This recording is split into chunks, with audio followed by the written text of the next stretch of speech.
미국 국채금리가 5% 내외에서 움직이면서 투자자에게 건전하고 초저위험 수익을 제공하는 반면 주식시장은 변동성이 계속되고 있으므로 미국 채권에 투자할 때가 된 것 같습니다. 이는 시장 환경에 큰 변화를 의미합니다.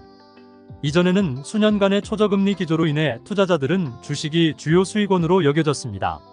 하지만 10년물과 30년물 국채 수익률이 2007년 이후 최고치를 기록하면서 국채가 다시 투자자들의 주목을 받고 있습니다. 이는 연방준비제도 이사회가 인플레이션을 막기 위해 1년 반 동안 기준금리를 11번이나 인상하면서 채권 수익률도 치솟은 데에 따른 것입니다. 연준이 긴축 사이클에 가까워지거나 막바지에 이른 것으로 보이지만 신규 채권 수요가 부진하여 채권 금리는 여전히 상승 압력을 받고 있습니다. 정부가 신규 국채 구매자를 찾는 데 어려움을 겪으면 관심을 끌기 위해 수익률이 상승할 것입니다. 개인 투자자는 TLT와 같은 국채 ETF를 매수하여 이러한 자산에 투자할 수 있습니다. 하지만 이는 실제 채권을 매수하는 것보다 훨씬 변동성이 큰 거래입니다. 채권 가치는 매일 시장 변동에 따라 ETF 가격에 영향을 줄 수 있지만 미국은 채무 불이행이 한 번도 없었기 때문에 국채를 구매하는 것 자체는 거의 위험이 없는 제한입니다. 국채로 4% 이상의 수익을 얻을 수 있다면 많은 위험한 투자에 대해 다시 한번 생각하게 될 것입니다. 라고 앰플리우스 웰스 어드바이저스의 창립 파트너인 매튜 리브만은 최근 블룸버그와의 인터뷰에서 말했습니다. 투자자가 이러한 증권을 보유하기 위해 사용할 수 있는 두 가지 주요 방법은 다음과 같습니다.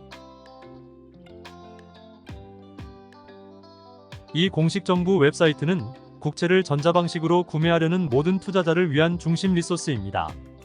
계좌를 개설하려면 사회보장번호 또는 다른 형태의 세금 식별번호, 한국의 경우 운전면허증, 이메일 주소, 은행 계좌 정보만 있으면 됩니다. 계좌가 활성화되면 투자자는 국채기간에 따라 어떤 자산을 구매할지 선택할 수 있습니다.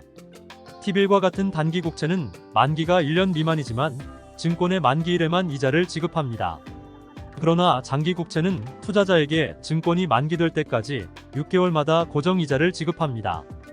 유가증권을 선택하면 투자자는 구매하려고 하는 금액을 선택할 수 있으며 다음 경매에서 해당 국채가 판매됩니다. T빌 판매는 매주, 2년에서 10년 만기 채권은 매월, 20년 또는 30년 만기 채권은 1년에 4번 경매가 진행됩니다. 매입한 국채는 원래 자산이 만기가 되면 다음 경매에서 자동으로 재투자할 수 있습니다. 재무부 다이렉트를 통한 채권 매입에는 몇 가지 단점이 있습니다. 예를 들어 보유자는 트레저리 다이렉트 계좌에서 직접 채권을 매도할 수 없습니다. 대신 브로커나 딜러에게 먼저 양도해야 합니다.